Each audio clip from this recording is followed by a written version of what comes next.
Right boys, so on Monday, me and Luke filmed our entire push session, but the files are fucked, they're corrupt, we can't use them. So we filmed the Q&A after. It was supposed to be all in the same video, so we've just thrown the Q&A out there for you to watch. So hopefully you enjoy it. If you do, drop a comment down below, let us know, because we may do more in the future. We'd actually really enjoy doing it. So if you would like to see more of that, potentially a podcast in the future, we've been talking about it, then drop a comment down below, like the video, and I hope you enjoy. Am I a bit too tall for this shot? Fucking I don't think I am I? My car's gonna be on. Right, we've got some questions, boys. We're going to answer them. My car's touching the car park. Right, here we go. When should you reverse band and exercise? Do you think beginners should reverse band and exercise? Not if you're a beginner. No. I think you get up to where you're pressing 2 plates, and especially if you're using a shit Smith machine, say, I think then it's definitely beneficial. If you've got a good Smith, we've done both, haven't we? Yeah. We've used it and not used it. I literally think personal preference. If you feel better having a bit of band tension at the bottom, use it. If you don't like it, then literally don't do it. Yeah, because the reason you do it is to basically make the profile congruent. So at the bottom, when you're weakest, you want the resistance to drop off, only slightly. Yeah. Like, people think you should fucking have no tension at the bottom. You're still going to get tension at the bottom. It's just going to drop off slightly, so it'll be better for your shoulders, less injuries, and you're basically dropping the resistance where you're weakest. Yeah. How often would you suggest a client to undergo a primer phase before you get them into a deficit? Before you get them to do a deficit, I'm pretty sure Before you you mean get them into a surplus. game, yeah. I'm pretty sure you don't want to go priming phase and then diet phase, because that would lead to death. I would say if body fat is just too high, and yeah, because in a gaining phase you want to be in a surplus for as long as possible. Yeah. You don't want to be starting your bulk and then 2 months into it you go, oh shit, I'm fat as fuck here, Yeah. I'm going to have to do a cut. So start in a lean position where you're going to be sensitive. I would say most people, you've probably got, even if you look relatively lean, like say your lower back, lower abs, they're the little bits you're going to get like insecure about, you're going to want to pull down. So even if it's literally 3 weeks, 4 weeks, you be aggressive for 4 weeks, then you're in a much better place. And then same thing, you want your runway to be as long as possible now. So if you've really not got a lot of body fat and it's literally 3 weeks and then you're in a miles better position, then do it. And obviously if you are carrying body fat, then there is no point going into a gaining phase, because you're just going to end up coming down, and that's going to take even longer. So you take, say it's 8 weeks, get perfect, and then you're flying. What about skinny fat? What would you do? Skinny fat, depends where the food is. If food was low, I'd have that push up first, but it's literally just to get food up, and then I'd pull down. Yeah. If food was say around 2,500 calories and above that for most lads, then I'd pull them down, just because they're just going to be mentally, they're going to be in a better position, and then actually physically to grow, they're going to be in a more responsive position. The problem with a lot of people who are skinny fat is they're already not eating much food. I had a lad who come to me who was eating like not very much at all, and wanted to continue losing body fat. You can't, because you've got nowhere to pull from, so you've got to push up first. And initially you will gain a little bit of weight. You push your expenditure up with that as well, so then you're not in a huge surplus, and then you can come back down. How would you approach bodybuilding from a hybrid perspective, cardio and hypertrophy? What's hybrid? Hybrid's like what? CrossFit-y. What, TM? What TMC and all them have been not doing? fucking do it. Yeah. I'd pick one or the other.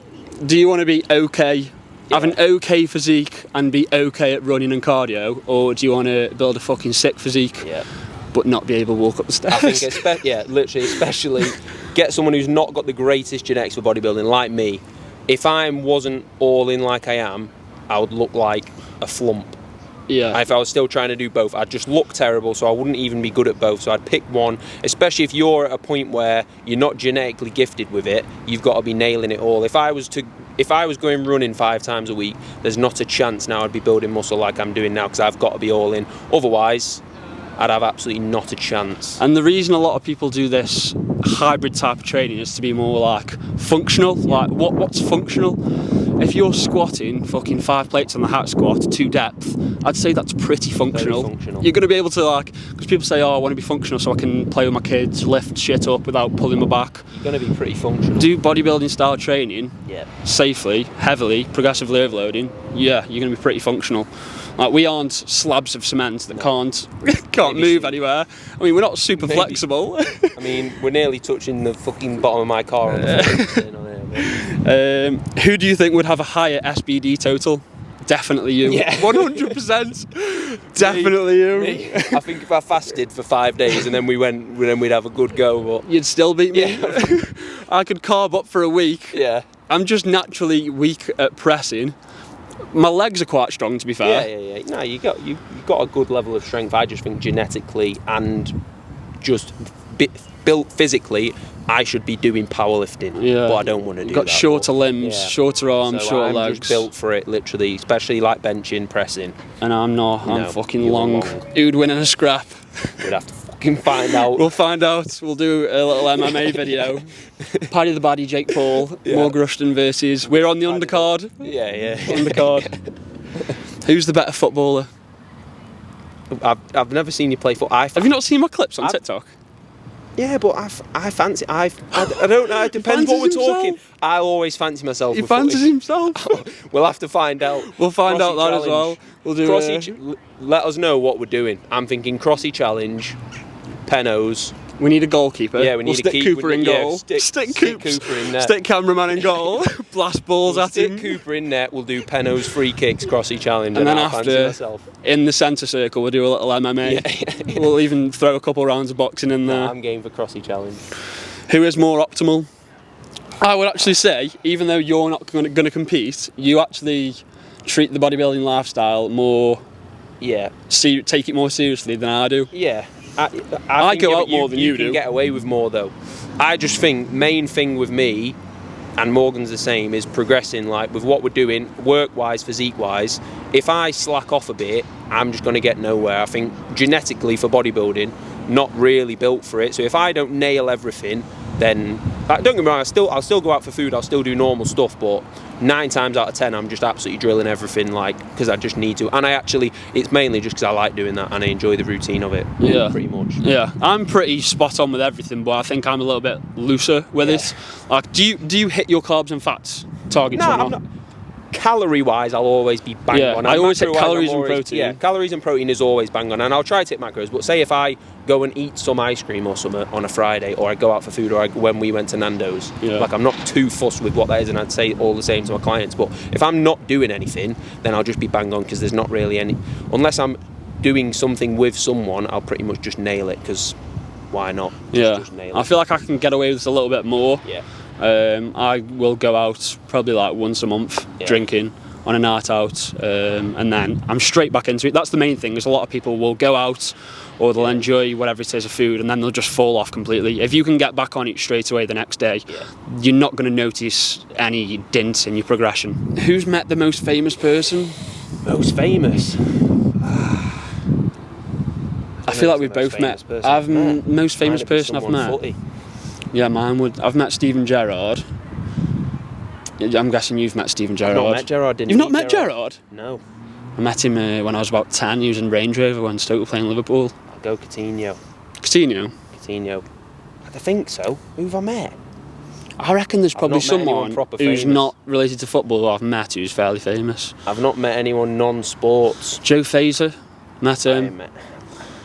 No. Matt Does Fitness. Eddie Hall, I've met Eddie Hall. I've not met He's Eddie not Hall. more famous than Steven Gerrard, is he, surely? Nah, not.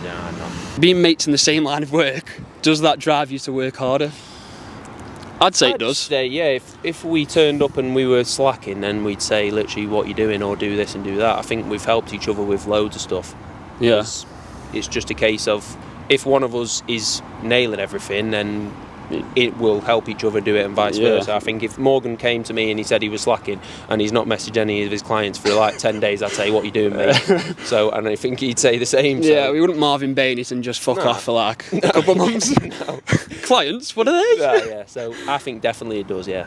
Yeah, I mean, if I wake up in the morning, I wake up about 9, right? He's awake at fucking crack of dawn, 6 a.m. He's put 7 stories, he's posted 3 times, and I've just woke up. I'm like, right, I better actually do some work now. Easier to work with, naturally fat wanting to be lean, or skinny wanting to wanting to bulk?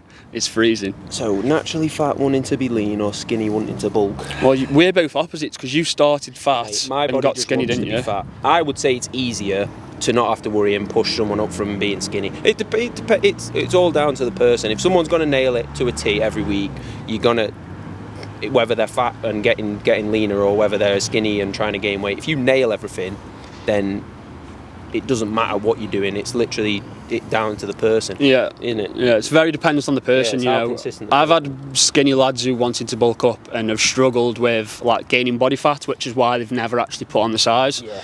And then you've got lads who are struggling to lose the weight, and you've got to really push them. They're doing ridiculous cardio, ridiculous steps, eating very low food. Favourite machine and why? Favourite machine. We'll do last one. Favourite machine. Favourite machine. I'll go. There's loads. Yeah, there is loads. There's some very nice machines, right? An underrated one that not many people talk about. Have you ever used the Cybex pullover? No. They've got it as Elite in Stockport. That's very nice. Nautilus chest press is up there. Nautilus chest press is my favourite specific machine, but in general, then pendulum. Hack squat. Pendulum squat. Yeah, pendulum or a hack. I'd say hack. Legs would be top. That Cybex squat press in there is nice. Have you used that? No, I've not. No, I've not. That's very good. Yeah. Very good. Right, we'll wrap it up there, boys. Go and subscribe to Luke's channel if you aren't already. He's been banging the fucking videos out recently. Subscribe to mine if you're not. Like the video, and I'll see you in the next one. Bash. Bash.